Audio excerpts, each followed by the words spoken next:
This is Richard Holden. He's known as the Tory party attack dog.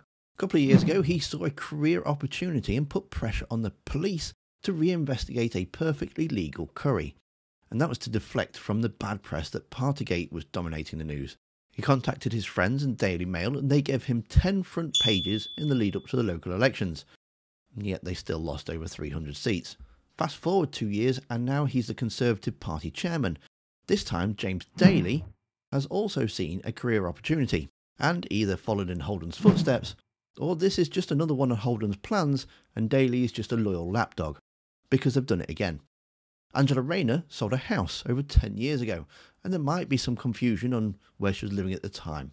Not really the scandal compared to disclosing fellow MPs' telephone numbers in a blatant security breach and honey trap purposes, or repurposing over £16,000 of campaign funds into so-called medical bills and to pay hostage takers, then covering it up. But still, Angela Rayner may or may not have missed paying £1,500 in capital gains. So last week, after the police had already investigated Angela Rayner and found that she'd not broken the law, James Daly put pressure on the police to reopen the case. And when questioned about what allegations he had made the police reinvestigate, he saw himself on national television because he doesn't want to repeat them. It's clear his answers must be defamatory because he doesn't want to say it outside of parliamentary privilege and risk getting sued. So it's just a plain smear. He doesn't actually have anything, he's just put pressure on the police to reopen the case, and again spoken to his Daily Mail chums and got Dan Hodges to do daily updates to keep it in the news. You, James Daly, were the one who brought forward a complaint after the police had said there was nothing to see here in terms of her living arrangements. What crime do you think she's committed? Well, the Greater Manchester Police last week now announced that they were investigating various matters in relation to this.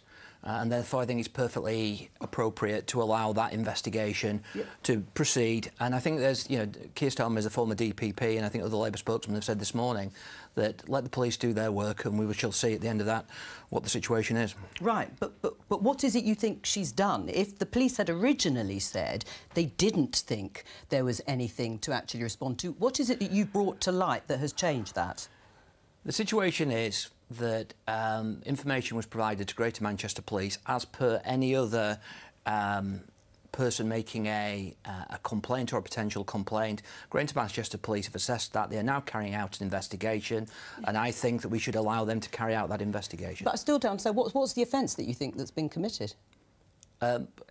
My understanding is that the Greater Manchester Police, and they will correct me if I'm wrong, are looking at a number of different offences here and will investigate fully, and we should give them the time and the opportunity to do that. How concerned are you about this new investigation to Angela Rayner? Well, what is the allegation? James, you're the person who's made the allegation. What is it that you're alleging Angela Rayner has done? The matter is with Greater Manchester Police, as they've confirmed.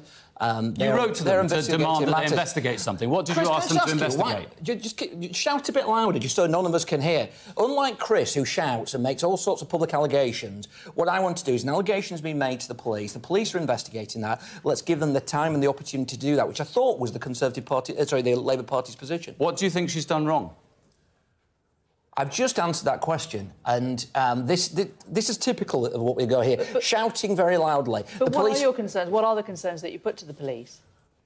There's been information I think the Greater Manchester Police released, or certainly appeared to release, to the Times, and those, I think, are the broad framing of the matters that they are considering. But, and you may disagree with this, Chris definitely, in his shouting, definitely disagrees with me, but I believe that the Greater Manchester Police should be able to look into these allegations in the way that they think is appropriate. What are the allegations?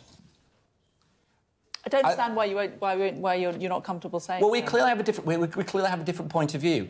The allegations or the matters that are being investigated are with the Greater Manchester Police. It is my view that rather than debating allegations in public and rather than going through evidence or not evidence, we should allow the Greater Manchester Police to investigate these matters fully and thoroughly and let justice take its course.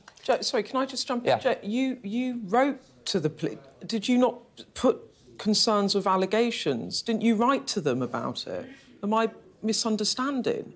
Absolutely. So what did you ask them?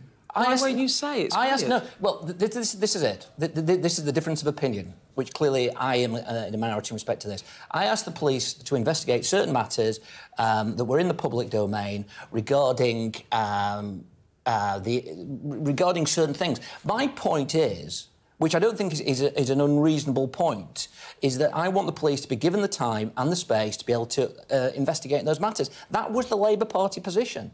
And that's my view, Beth. You may disagree with it, but that's my view. I'm just curious as to if you wrote to the police and did you ask them to investigate tax matters? Did you ask them to investigate electoral roll issues? That's all I think there are a number of matters, and I think that some of the issues that you've raised there are included within that. But I don't want to comment on a police investigation. The police are investigating these matters, and I want to allow them to do that without me, as a politician, commenting on what they should do or what they shouldn't do. My personal opinion is that Richard Holden and James Daly should be charged with wasting police time, and Richard Holden should definitely be held account for knowing about Mark Menzies' use of party funds to pay off criminals and not reporting it to the police.